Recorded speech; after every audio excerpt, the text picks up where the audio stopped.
Joint ventures and financing structures. Someone in the crowd asked for that, so let's talk about it. I guess Mark wants us to wrap up and be out of here by 4, so we're going to try to stick to that. Basically, joint ventures are negotiable, depends on the type of property we're buying or trying to put under contract. The ones I've done in the past are usually 60% or 50% to my promote group and 50% to the person that brings the dollars. And whoever's in the promote group, myself and 2 or 3 other individuals, split that up evenly. The guy that brings the dollars gets 50% of the ownership. Sometimes it's reverse. It's 40% to the guy who brings the money and we get 60%. There's other opportunities where some hard money lenders don't really want any ownership. They just want a return. They say, I just want effective yield of 15% on my money. If I put 100 grand, I want 15 grand back a year. I don't care what you do with it. Just give me a secured position on the property you're buying or number of properties you're buying or using this money for. And sometimes we've sold the properties for a big payday, and they didn't participate in that. They just got the return back and got their capital back. I guess so my answer is there's all different kinds of ways to structure it. It just depends on what kind of property you're acquiring, how fast you have to act upon it. I talked about that earlier. In the commercial world, things don't last long. If it's a good deal, it's gone. Gave you a couple examples of that. You just, if you snooze, you lose. So that's really where you got to understand what value is, be able to evaluate things on your feet quickly or within a certain amount of short period of time, 2 or 3 or 4 days. Snore, you lose more. Yeah, if you snore, you lose more, Kathleen said. Yeah, that's a good one. And then go to the right people to put the whole team together to get the thing under contract, the right kind of contract, get it earnest money held with a title company. Never give a seller any money ever. I don't care what they say or what they require to say, get lost. I'm not selling it to you. Always put it with a title company, with contingencies, and with release instructions. Again, I'll talk to that about during my mentoring program, how to do that. You never put your money, your earnest money at risk. I don't care how good a deal is. You'd rather just pass a deal up than get the money taken from you or tied up so you can't get it loose. It's not worth it. You put 60 days, typically it's 60 days of due diligence. When I put something under contract, I want 60 days to be able to evaluate it. Once it's under contract and signed by the owner or the owner's representative, it's a trustee or their attorney or whoever had a power of attorney. I try to get the environmental done, title work done, a survey done if it's not already done. Again, I try to negotiate to have the seller pay for all those 3 things. If not, we pay for some of it. Or I try to get terms from the consultants that I've been using for years to give us terms until we close. You don't owe them any money. It's like accruing. And they're good with that because they know that you keep giving them more business. Sometimes we don't even do any due diligence. We know it's such a steal. Immediately try to market to somebody else. Once you have control on paper, again, that's the control because that's all a court looks at. It's what's in document paper, what's signed by both parties. They don't care. He said this, she said that. Doesn't mean anything. Don't even think about it. Yeah, I got a deal with a guy. It's not in writing. It doesn't mean anything. It's just too easy for them to go change. Oh, I didn't remember that. I changed my mind. Or sorry, Pat. I sold to the next guy. Came along and he paid me he agreed to pay me $120. I said, well, my deal was 100 grand cash. Well, he sold me on 120 grand. He's going to pay me over 12 months, and I was okay with that.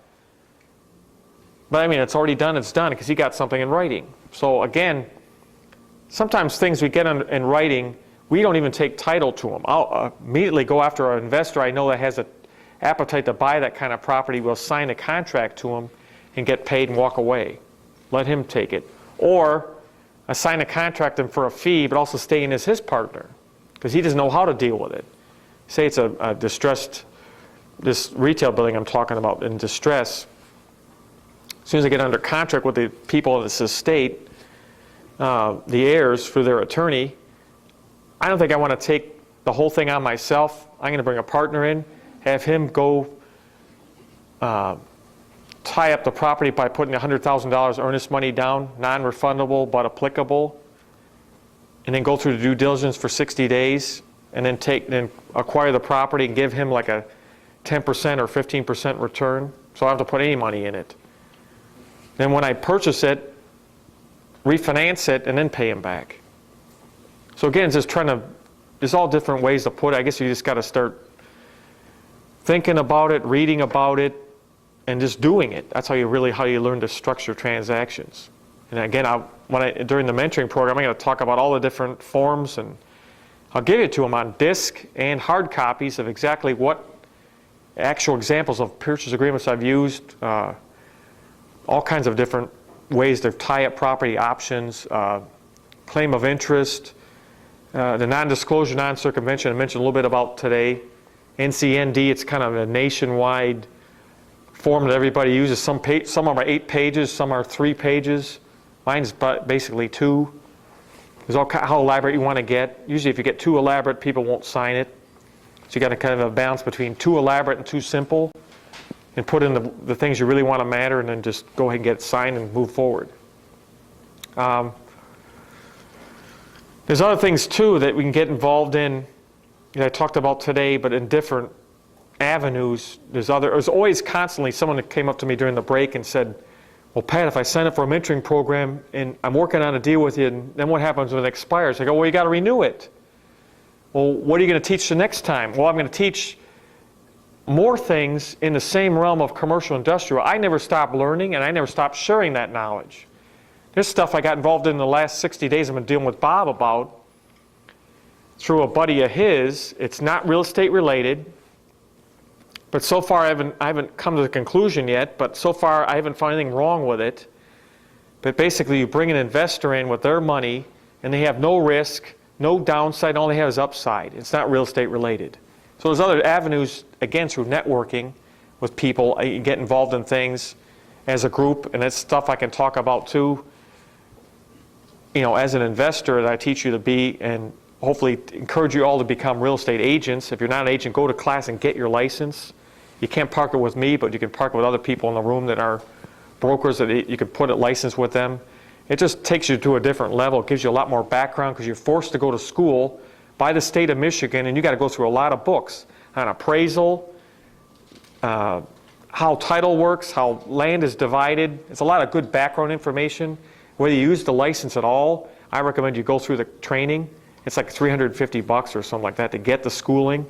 You buy the books. It's a great education, or even a refresher course if you've known it in the past, but it's good to bring it up to speed now in 2006. And then you have Con Ed every year. Again, you keep your license live. You go to the Con Ed, and the Con Ed's good. Even 6 hours a year, it's good information. I'll tell you the seminars to go to. They're not residential seminars, they're commercial. They're geared to a commercial real estate attorney puts on the seminar, and that's all he talks about is commercial. Why go to a seminar when they're talking about housing, all the latest wrinkle on lead paint or all that baloney that I don't think you guys want to stick to? I really want to push you into commercial. There's a guy that just does commercial continuing ed. It's held every year in Standard Federal, but now it's LaSalle's Bank's world headquarters, and it's put on by CBOR, the Commercial Real Estate Board. You don't have to be a board member to belong, to go there. You pay the same fees you pay for residential continuing ed, but it's all geared to commercial. So you meet the commercial brokers that go, commercial developers that go or licensed, they go to the seminars. The room's probably 200 people. Just to network with the people in the room is incredible. Where's this at again? It's held every year. It's in the fall. I'm going to go this year. It's at LaSalle's headquarters, which is Standard Federal's headquarters, right on Big Beaver there.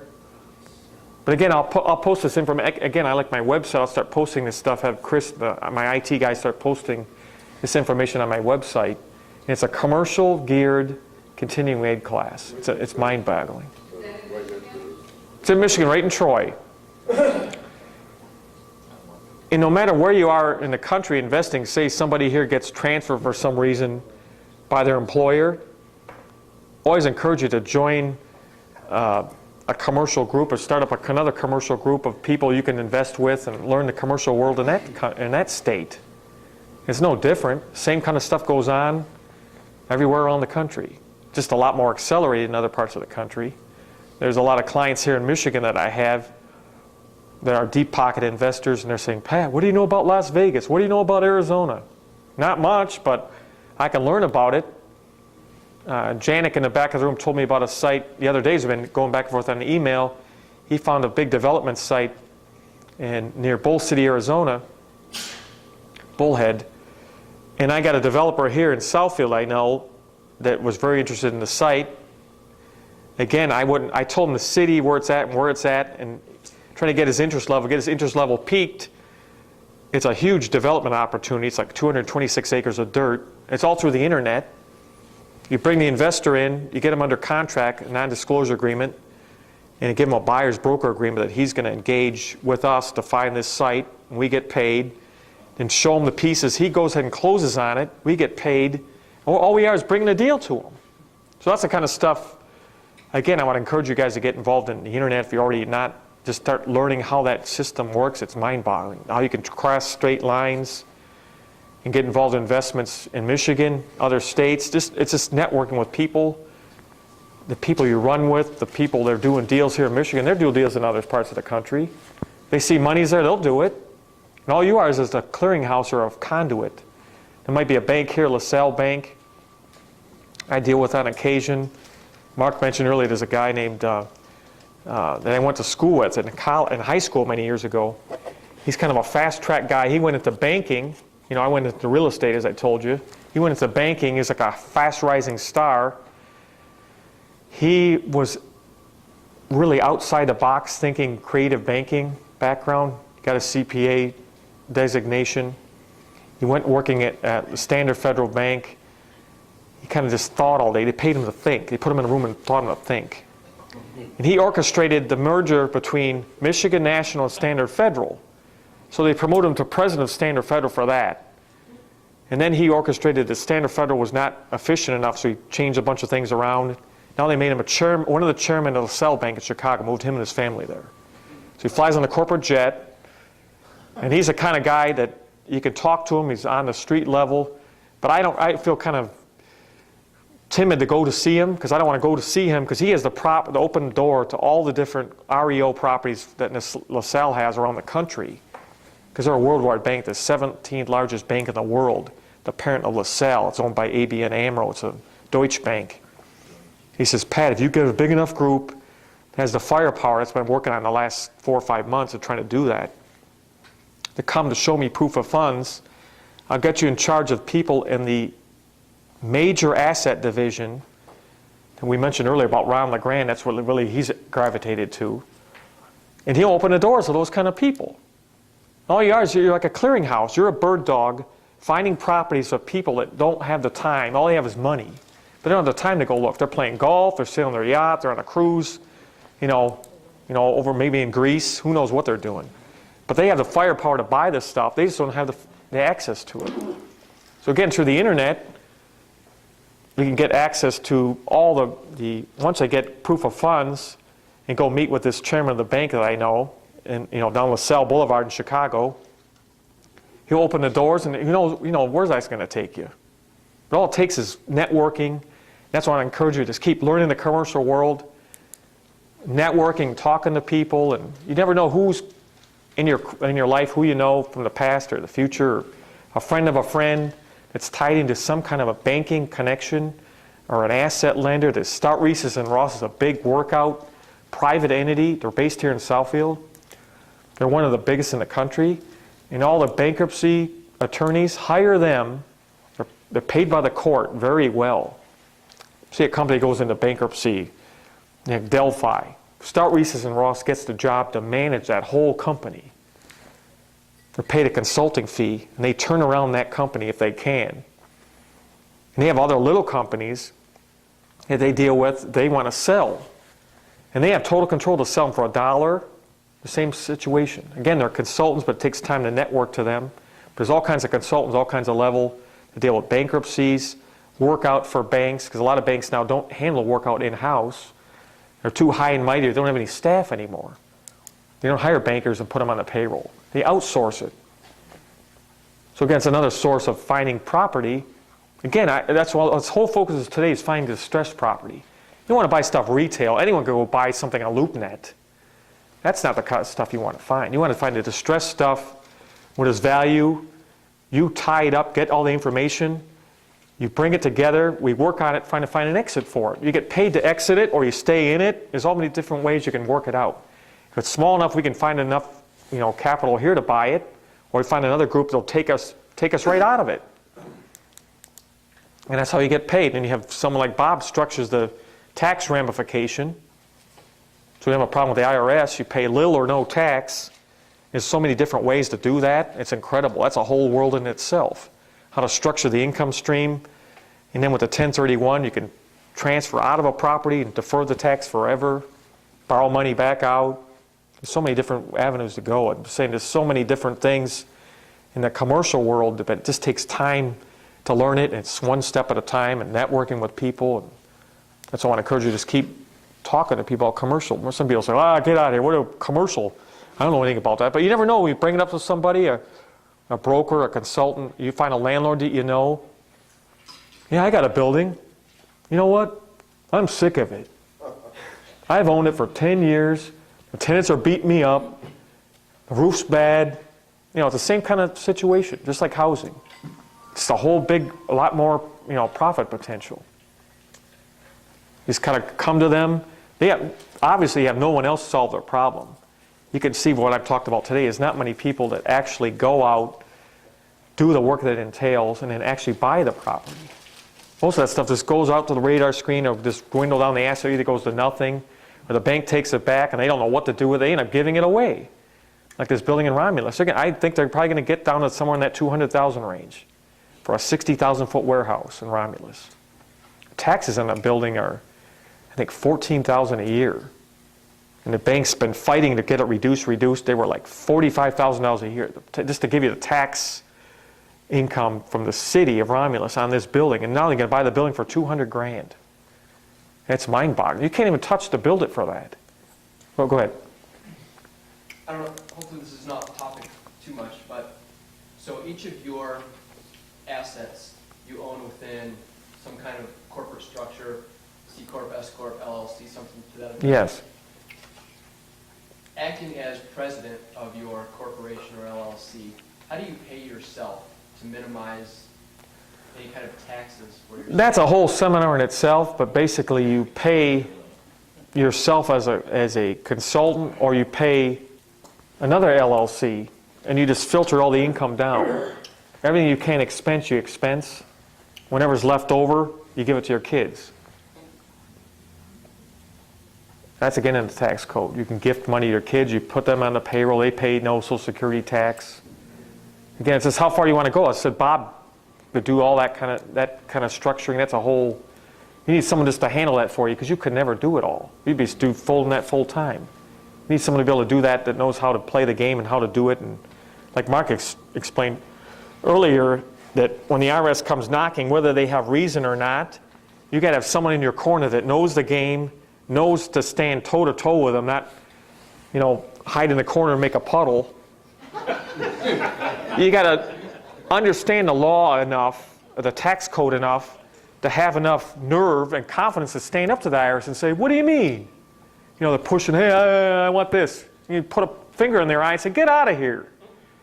There's nothing wrong here. What are you doing here? And they're intimidators. They just want you to, make you pay more than what's owed to the government. That's all the whole job is, selective enforcement and intimidation. So I said that's why I keep stressing to have the best people on your team as you can. You constantly learn from them, and then you learn from other investors how they do things. It's a continual progress. Do you advise on specific people that you use? I will in the mentoring class. I can't get into it today, but there's people I use, yes, that I've had known for years, and they've made me money, they've made money, and again, they have clients that they make money for, and they'll say, hey, Pat, this guy's doing this. What about adopting this? Because again, like I said, the tax code will never really change. It's always have corrections, and those corrections is where you make your money. Once our IRS makes a ruling, this is legal now, wow, everybody's doing it. But if you didn't know about it, because you didn't have the right people representing you, you're still doing something from 2004 when it should be in 2006. You're out of the loop. Yeah, you're out of the loop, you're losing money, you're paying money you shouldn't be paying, or you're not doing the best for the people in your group, the money they're investing, get the most return on their money. Any other questions? Okay. Question to that. Okay.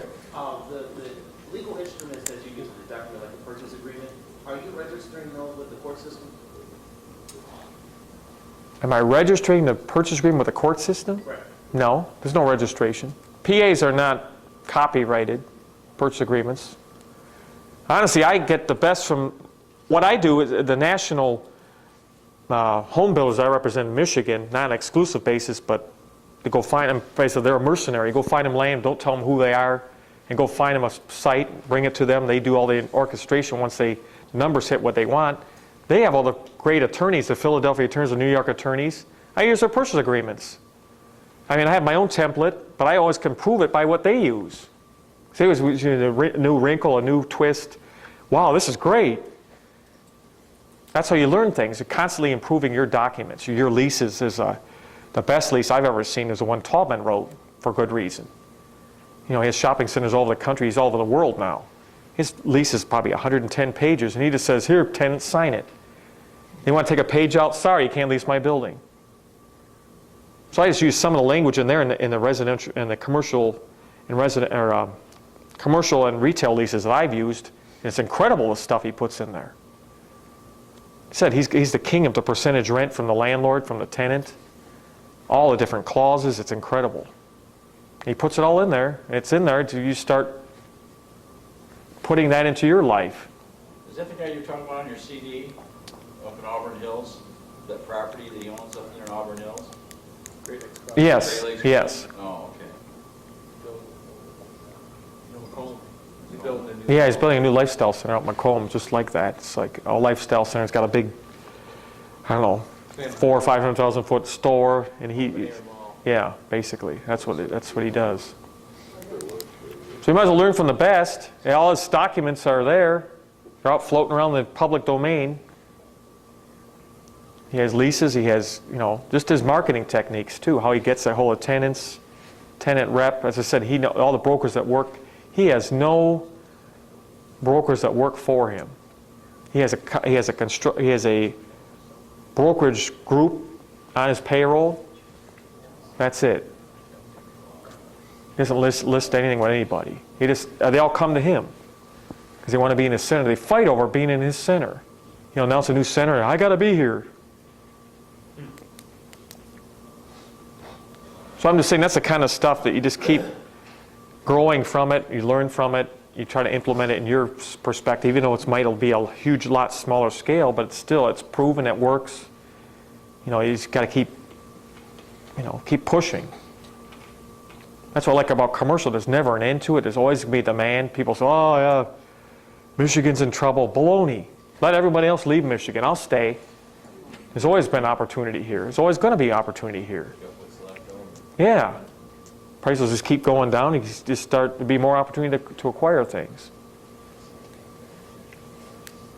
I mean, there's people that, I won't mention his name, Mark knows who he is, but there's a guy that runs the streets of Detroit in the late 80s. He bought so much stuff downtown in the CBD, it's incredible. For pennies on the dollars. When people said, oh, I got to get out of Michigan, it's all going to close down. He just bought in the path of progress and sitting on them. Little dumpy buildings right on Washington, little streets like Lafayette, right down the CBD. Laces them out. Now they're all coming through and he's selling them out for big dollars. Again, there's always a cycle. You always buy value. That's what I've taught you. Buy well below replacement cost. You can't get hurt. And people come running with you with the money. I got to have it too. How can I play a part, Said you can't beat replacement cost. And that's just, I've talked about construction cost and what it costs in today's world. If you buy anything, 50% or below that, it's just like, it's not a matter of how many people try to buy it, it's how fast you can sell it. It's incredible. But it's just control of the property. Stuff like that every day changing hands. Banks are taking it back for whatever the reasons are. Developer, again, In a lot of situations, developers lose property back to the bank. They got a gambling problem, they got a drug problem. They're people too. They have all kinds of issues. They might have made $10 million, the next year they go, hey, I'm going to start this project. And then they get involved in drugs, they lose everything. Goes back to the bank, it's non-recourse, the bank takes it back. Bank doesn't know what to do with it. They're just dumping it. Bank says, cut it, get out of it, get out of it, you know. So that stuff goes somewhere. Sometimes it doesn't go anywhere. Just sit on the books and the bank gets written up and you get to the point they just give it away for $1. There's a lot of instances in that case, you know. I shared in the past last July when I did a 6-hour seminar. There was 3 properties, 2 in Birmingham, 1 in Royal Oak, and it was a little bank in Royal Oak. My dad was a customer of the bank. The president of the bank called him in and said, Bill, I got these 3 properties. I want you to agree to take them right now.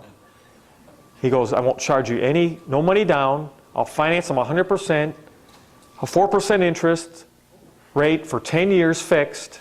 Just come in tomorrow and sign all the paperwork. And Dad goes, okay. He goes, oh, by the way, they're all leased. He goes, we just want them off our books. It was a foreclosure. They didn't want them to stay on their books because the auditors were coming in the next week, the bank auditors. And the bank is driven on their stock performance. And if they had bad loans or stuff that's in workout, it berates their stock rating. Please sign it, please, please. So I came in, he signed the documents, he got 3 buildings. He still owns them to this day. The rents keep going up. I think twice already he's refinanced them. Because it tends to pay the rent down, the debt down, he paid them back, refinance them again. Suck equity out free. So I'm saying that happens all the time. You got to have the rapport with the banks and the different people in different parts of the commercial world. They're out there. They've got to give it to somebody. They don't want it on their books. So let's just teach you guys how to do that, how to be persistent at it. It's not, once you have the knowledge and you're persistent, the money is not an issue. The money comes to you. You just got to find the product and tie it up and just keep using your knowledge to get better and better what you do. That's all it takes. Okay, let's open up to any more questions or. Did we go over Okay. renovation and budgeting for no surprises? I think we did. We talked about renovation and budget for no surprise. We talked about my contract where I don't give any money up front to the contractor. So you know everything up front. You get 3 bids in every category. I never take one bid and just say, okay, I'll do it. You spell out front when they have to have it done. Again, in the mentoring class, I'll get into my contracts, but when they get it done, there's no markup on materials. All you're bidding for is labor, really. That's all you want them to bid for. That's all they can give you. You can buy the materials yourself, so can they. Why should they get a markup on it? Okay, question mark? I have a question for you. So I find a warehouse in Detroit. It's a blowout warehouse, just like I found originally. And it's in a tough area, and the market there's a little tough. And I bring that to you, how are you gonna get that rented fast? I'm asking. My way to lease it fast is the brokers I know that work Detroit. There's only 3 good ones. The rest never answer the phone because they're always on vacation or something. They're on the street every day. I talk to all 3 of them, tell them what I have, tell them what kind of rate that I want to get, $2 or $3 a square foot. I'm going to pay them a big bonus. The usual rate, customary rate, there's no set rate, but the customary rate in Detroit for a commission on leasing space in Detroit is 10% in the commercial industrial world.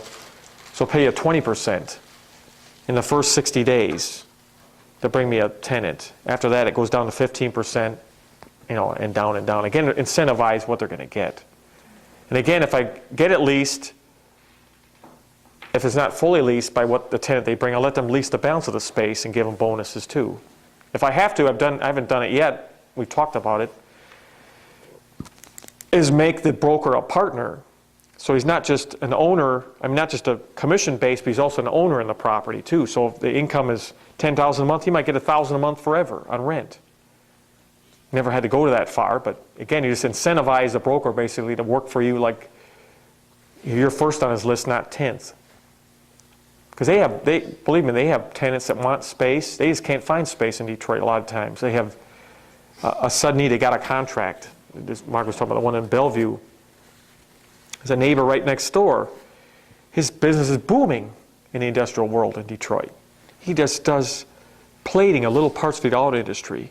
He brings the parts in, he sprays them with paint, puts them in a box. They come in raw. They got oil on them. He does some kind of treatment to them. I haven't seen him at his plant yet. He says outgrowing his space. He degreases it. I guess that's what he does. He spray paints the part, puts it in another box, ships it out, and he says he makes a fortune doing that. These parts come in from China and Hong Kong and Taiwan. I don't know where they're coming from because that's where steel is cheap now and labor. But you still need the finishing here because we still have the painting systems here. They don't have the painting operations over there. I don't understand that, but I guess they don't yet. So he fills that need, and he has so much business. He goes, I want to take some space over here. Can we blow a hole in the wall here and sign a long-term lease? I said, sure. He goes, I'll do all the improvements. So I got the architect go meet with him beginning of the week, draw the plan at his expense, the tenant's expense, to blow the wall in, and we'll do the estimate to do the build-out. Either I'll do the build-out through a contractor I know, let's say here, otherwise you do it yourself. And just, you know, get a referral fee from the contractor to do the work for the guy. But the key is the income stream. He needs space. He doesn't know where to find space. So you accommodate him. You start him at $2 a foot. But if he takes 100,000 feet, that's huge money. The building is pretty much debt-free. It's not debt-free, but it's pretty low in debt right now. But if you start bringing in 200 grand a year in rent, that's incredible. So you can keep the building. We can refinance the building now. I don't care if commercial interest rates are typically 7.5%. If we could pull $500,000 or $600,000 of borrowed money out of the building and still cover the debt from the income, and plus have all that money to play with, it's mind-boggling. Okay, question in the back. What do you encourage as far as learning materials? Because other than this buy, lease, build magazine, what do you encourage any other products out there in the market? Products on the market. And the reason I ask that, I subscribe to the National Real Estate Investor, and I'm curious if that would be on your preferred list. I don't. It's not really geared to commercial. Honestly, I would go to that commercial website. That one handout that Janet handed out earlier, the triple net 1031. Start seeing what properties are selling for, what kind of properties there are out in the market. I guess I don't really have a list right now off the top of my head, but that's something I can bring up in my mentoring program, how to get people to get further study. The stuff I brought you today is kind of giving you a good flavor for the major topics, but I guess I don't have an answer for you right now, exactly a reading list of what to read and what to look at. Because really, you just want to learn the overview of construction cost, the overview of appraisal. That's why I really stress, if you're not an agent, go back to school and become an agent, because of the education you'll get on appraisal, how appraisal works. It's a great information, and it applies to commercial. There's no difference between a residential license and a commercial license. It's just specializing. No difference. Same license. I just went through the residential class. I use it in the commercial realm. That's all. No different. All the same rules apply. You use a different title company. You use a commercial division. When you go to a title company, you don't deal with a residential division. You deal with a commercial division. They're more educated. They're more skilled. They make very few mistakes because you can see the transactions they're dealing with. They do two-way closings, three-way closings. They have red letter files. We talked about that before a little bit, Mark and I. They have a confidential file. Say you have a closing in one room, you have a property tied up, a commercial site for $1 million, and you're selling it to another client for $2 million. They'll have a separate conference room. In the conference room number 1, they sign the docs. They bring all the deal documents into conference room number 2. The first deal person knows that they're selling for $2 million, but you don't want the $2 million guy to know that you're paying only $1 million for it. And they keep that confidential, but only in the commercial division of Metropolitan Title or the big title companies will do that. The rest they can't handle it. You know, what? Huh? But they do it every day. So I'm saying that's a whole different world than commercial. Again,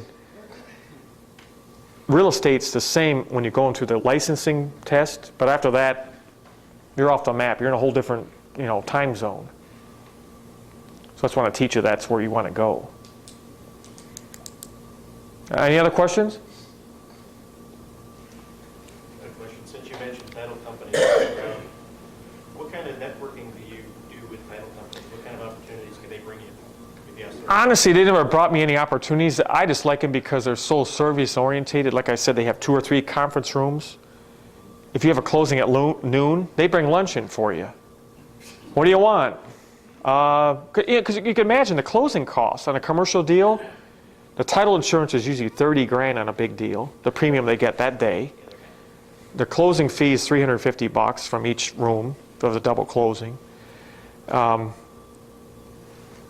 have to say any more. On a house closing, they might get really blown away. They got a $3,000 title insurance premium payment. Whoopee-doo. Most commercial closings are $30,000, $40,000, $50,000 a title company gets a check for that day. You think they pay a little more attention to you? That's why they have a different division. And Metropolitan has a building right on Woodward, just south of Long Lake, and they have a whole separate suite just for commercial transactions. Because of how internet is traveled, you know, they PDF everything. The closing docs are really done by the title company. The Stewart Title, my cousin's a general counsel there at Stewart Title. That's her card on all the brochures there, but she does, they call it desktop closings. She has a closing in Louisiana. An investor is buying a building in, say, New York City. It's a 1031 exchange. She'll wire the money from Louisiana to New York, the money from New York to Florida. They do all the transactions right at Stewart Title's office in Southfield, Michigan. No one goes to the closing. It's all transaction through the title company. They send all the paperwork out by email. They record all the documents for you at the county. They discharge all the mortgages or record the mortgages for the lender. No one even goes. It's electronic closing. That's what I said. That's why I really want to push you to, if you don't have a laptop, go buy one. Because once Oakland County becomes Wi-Fi, you'll be able to drive in your car anywhere you are in the county and go on the internet for free. So these Go ahead. documents that are signed and faxed back to the title company? No, they're emailed. They PDF it and they send it to the title company, signed. The signature, okay. Yeah, and that's legal. Okay. So you don't have to have an attorney sitting there, oh, okay. And it takes a lot of negotiation out, because there is no negotiation at the closing. All the documents are done, they're set, they wire them, they fax them. They wire them, they wire the money, the closing's done. You can't say, well, I didn't agree to this. It's already done. It's already hashed out. Everything's signed. No notary? No. They might not probably have any problems with signatures. Some things they might have to have a signature on. That's just what I was asking. No, they sign it and they PDF it and they send it. The banks are okay with that now too. Oh, okay. Some banks are real sticklers about it, but Yeah. what they do with them is they physically have a document and they overnight it to the title company, and then they have to take the physical document, overnight it to the bank. Some banks are real sticky about that.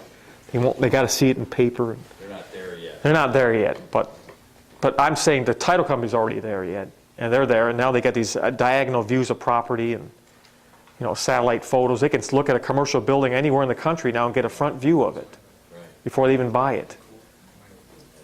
That's neat. It's just that's where the technology is going. Okay, got about, I don't know, 15 more minutes. Any more questions? Okay, Bob? Did you talk about insurance? I talked about a little bit about the public adjuster and don't. I thought you were talking about how much insurance you get or. Basically, as much as you can afford. That's my opinion. Always have more insurance than you think you're going to have or think you're going to want. And make sure it's covered, it doesn't expire. Just for the properties, the problems I brought up before.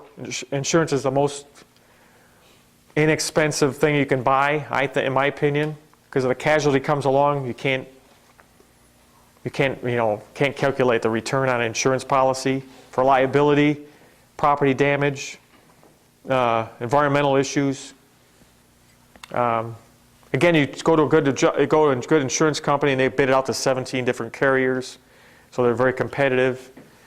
There's no reason to pay a lot for insurance. It's a very competitive business. It's like anything else. You got to shop it, but you don't shop it. You let your insurance agent shop it.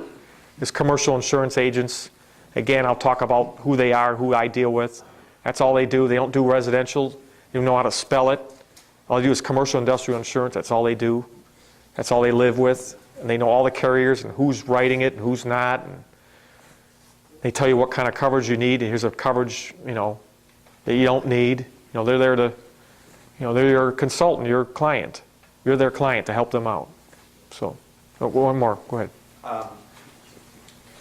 When you do all of these different projects and you own this building and that building and all that, do you put these individual projects into an LLC all by themselves? Yes. So one project per LLC. Yes. And how do you title that LLC? By the address of that? You can make up anything you want, How Victor, honestly. do you do it? I usually go by the address, make up a name or a number that goes with it. You can put a name or a number in an LLC. People think it's got to be a name. It could be all numbers. It doesn't matter. Now, do you open up those LLCs yourself, or do you pay the $500 or $600 that an attorney asks you to do? It depends. Again, if it's a partnership, I'll let the attorney do it. If I'm doing something on my own, an LLC costs $50 to form. Right. In the state of Michigan, you do the L form, you're live. Do you normally go with a one-member LLC? Again, on partnerships you do. You don't, but if you're individually, yeah, you do. Now they allow it. At the end of the year, when you're doing the taxes, then you have to do a K-1? Yes. Again, leave that to the CPA, like Bob or someone that knows how to do it. They file the return,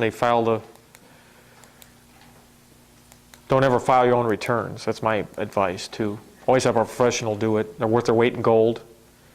What they can save you, how they can count you to save you money. The IRS looks as an idiot if you file your own return. If you have a professional filing your return, you're high on their scale. If you file it yourself, they go, oh, this guy's cheating. Let's audit them. So always have a professional audit, always have a professional prepare your return and they represent you in front of the IRS. Don't ever go yourself. That's the kiss of death. Always send Bob or someone that knows what they're doing. They go. You go, they'll squeeze like a turnip. Go ahead. With a LLC, if you have all these different LLCs for each property, do you have to do a separate tax return for each one? Do you have to have a separate checking account for each one? Yes, you do. So you have to... You got to have a separate, every time you have an entity, you have a separate entity, you have a checking account and a tax return. But it's worth, again, it's not, the issue is liability protection and segregating a property. It's not, the cost is inconsequential to the benefits. Okay, Darnell? I have, yes. He's not here today, but Dick's real good on land trust. That's a whole different arena, very high privacy structure. I've used them in the past. What's the advantage or disadvantage of using that over LLC? The advantage, in my opinion, over a land trust is it's very secretive, and no one can really find out who the beneficial interest is. Well, they can with great difficulty. It's a really good structure. That's just Dick knows it to a science. Dick White, he's in Livonia there with Mark, and he's an incredible guy. A lot of the national speakers, I'm sure, use land trust. All the banks are familiar with it. It's really a good method. I've only used it a couple times. I just like LLCs, in my opinion, but I guess to the point, the bigger properties I start getting into, I'm going to start using land trust. Again, for liability, basically for obscurity, so no one knows who you are, who owns it, who doesn't own it. You just want to be off the radar screen. What is the cost for land? Cost for a land trust? It depends. I guess you got to talk to Dick White. It depends. It could be $1,000. It depends on how complicated. Again, how many members, how many beneficial interests. It's not real expensive for the benefits again. I just wanted to thank you and acknowledge you.